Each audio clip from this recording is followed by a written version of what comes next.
Here we have a grid with a bunch of line segments that are all exactly 5 units long. Now, that's 5 units relative to this center point.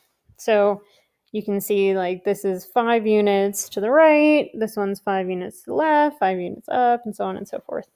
And I've used the Pythagorean theorem to find some line segments that are diagonal and also still exactly 5 units long. Now, you can imagine that if I had some more that were in between, you would have a shape that is not just like a circle, but is exactly a circle, because a circle, by definition, is a set of points that are all exactly the same distance to the center.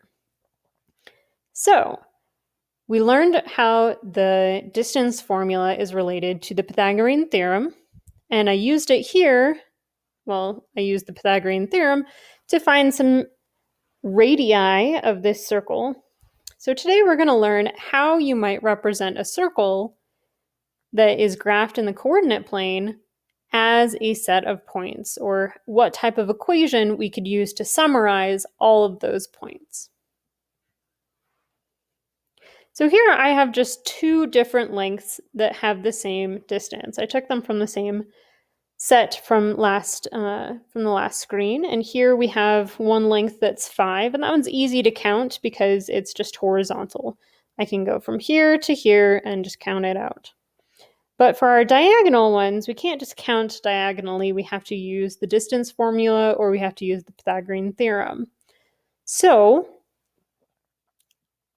in a circle, if these 2 things are the same, because they're both radii of the circle, they should both have the same looking distance formula type application. So like if I plugged them in, they would have exactly the same distance on this side squared.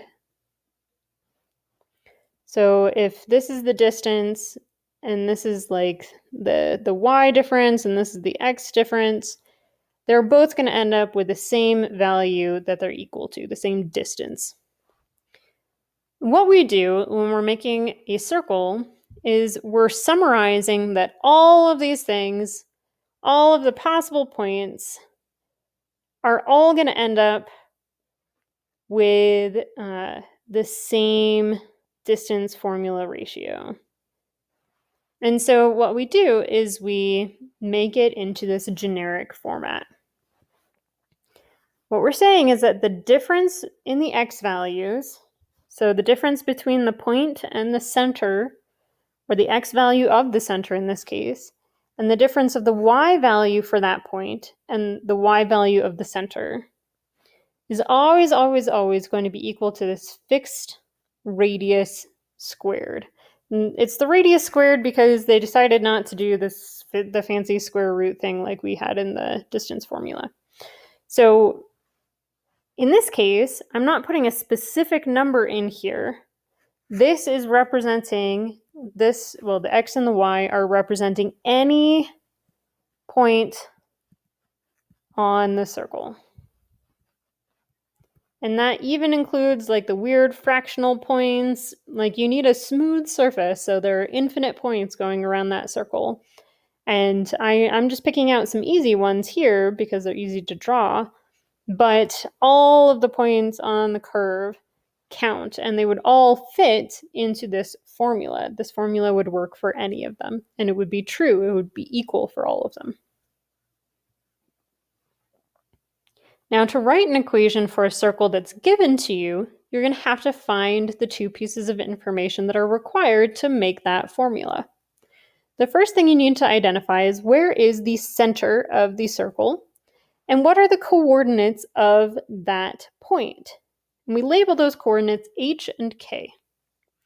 The second thing we can just count usually is the radius. So generally, your circle will extend to the right or the left through a nice easy point, or you might have to look diagonally and see if there's one that's that it goes through diagonally, and then maybe use the distance formula or the Pythagorean theorem. Last but not least, here in this case, I was able to just count my radius, And last, we plug it in. Now remember, the minus sign is part of the equation. So you leave it there, even though my center is in the first quadrant, and so it's positive, positive. I'm going to end up with x minus 5 inside of the parentheses because we're finding the difference between that point and the center. Another weird thing is if those were negative, that would change to a plus sign. So if I had x minus negative 5, this would change to x plus 5. And so it's kind of the opposite of what you would think. Now, I didn't simplify this, but usually you would simplify the 3 squared to just be 9. And this is a good time to remind yourself of what your square numbers are. Some we will be working with in class would be 1 squared all the way up through 20 squared. I don't really expect you to memorize all of those, but it would make your work a little bit faster if you at least know 1 squared through 12 squared. So brush up on those math facts from elementary school.